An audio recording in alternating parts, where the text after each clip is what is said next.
Hello guys, ఎలా ఉన్నారు? అందరూ బాగున్నారా? Welcome to Ammu home vlogs. ఈరోజు మనం మటన్ లివర్ కర్రీ చేసుకుందాము.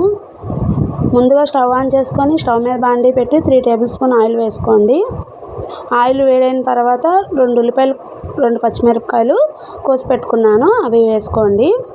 ఇలా ట్రై చేయండి. లివర్ కర్రీ చాలా అంటే చాలా టేస్టీగా వస్తుంది. మా వీడియోని ముందు చూస్తున్న వాళ్ళైతే లైక్ చేయండి, కామెంట్ చేయండి. ప్లీజ్ నా ఛానల్ని సబ్స్క్రైబ్ చేసుకోండి. ఆయిల్ వేడైంది. ఉల్లిపాయలు ఇలా వేపుకున్న తర్వాత 1 స్పూన్ అల్లం వెల్లుల్లి పేస్ట్ వేసుకోండి. అప్పటికప్పుడు నూరుకున్న అల్లం పేస్ట్ అయితే కూర చాలా టేస్టీగా ఉంటుంది. అల్లం పేస్ట్ వేసుకొని పచ్చివాసన పోయే వరకు వేపుకోండి. ఈలోపు మనం లివర్ని తీసుకుంటాం కదా, అవి సన్నగా ముక్కలు చేసుకొని ఉప్పు పసుపు వేసి బాగా కడిగి పెట్టుకోండి.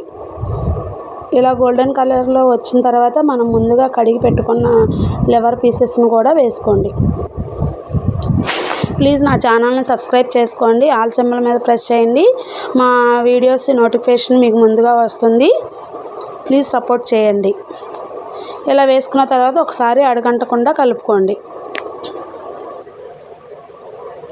ఎలా ఉన్నారు? అందరూ బాగున్నారా? వేసవికాలం, వాటర్ అవి ఎక్కువ తాగండి, ఇంట్లో ఉండండి, ఎండలో బయటకు వెళ్ళకండి. తగినంత సాల్టు, 1 అర స్పూన్ పసుపు వేసుకోండి. ఎండలో బయటికి వెళ్ళకండి, బాగా వాటర్ తాగండి, మజ్జిగ తాగండి, సేఫ్గా ఉండండి. ఎండలు బాగా వేస్తున్నాయి, సేఫ్గా ఉండండి. ఇలా లివర్ కర్రీ చేసి పెట్టండి. పిల్లలైనా సరే, పిల్లలకైనా చాలా ఇష్టంగా తింటారు. కలుపుకున్న తర్వాత ఒక 10 మినిట్స్ మూత పెట్టుకొని మగ్గనివ్వండి.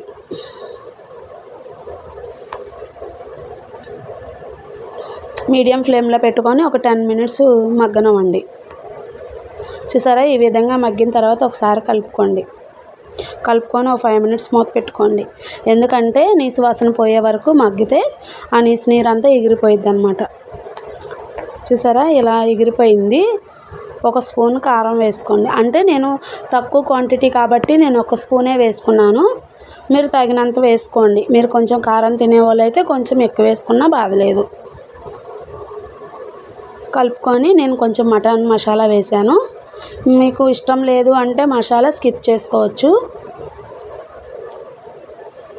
ఇలా కలుపుకున్న తర్వాత 1 అర గ్లాసు వాటర్ పోసుకోండి.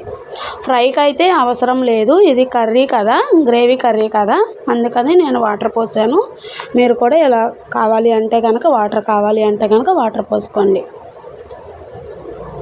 మూత పెట్టుకొని ఒక 10 మినిట్స్ మగ్గనివ్వండి. ఒకసారి ఎందుకంటే కలుపుకోవాలి, అడుగంటిద్ది కదా.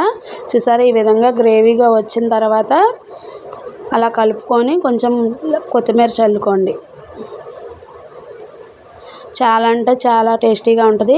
ఇలా ట్రై చేసి ఒకసారి ఎలా వచ్చిందో కామెంట్ చేయండి.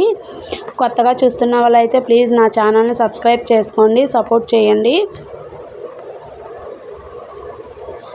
ఎండలో తిరగకుండా జాగ్రత్తగా ఉండండి ఫ్రెండ్స్. చూసారా ఎంత బాగుందో. వేడి వేడి అన్నంలో వేసుకుంటే తింటే ఇంకా అన్నం మొత్తం అయిపోవాల్సిందే. చాలా అంటే చాలా బాగుంటుంది. ట్రై చేయండి.